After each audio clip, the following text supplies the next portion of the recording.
عندنا فيرتكس وعندنا سيجمنت وعندنا سبلاين. فيرتكس دوس واحد هتلاقي عمل اختار فيرتكس. 2 ده الارقام اللي فوق الحروف في الكيبورد عندك.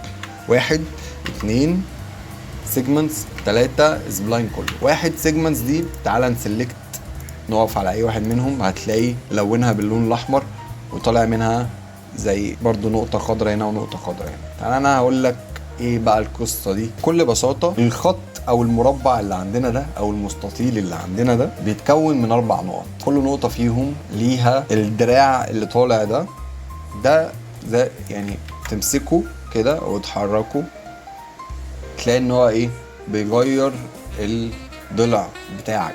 تحركه يمين بتلاقيه بدأ ان هو يتقرب كده شوية خلاص، وشمال يعني هو فري معاك تحركه زي ما تحب.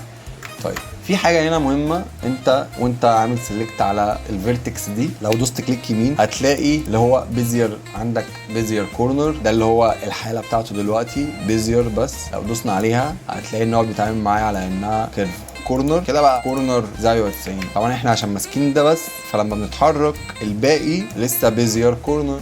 فانت عشان تغير كله لازم كنترول ايه عشان تمسك الفيرتيسز كلها وتدوس كليك يمين تختار بقى بيزير كورنر بيزير او كورنر على حسب بقى انت هتعمل ايه باللاين بتاعك. كده بص بقت الزاويه بتاعته حاده ما بقاش فيه كيرفات عشان احنا عاملينه عشان احنا مختارين كورنر بس.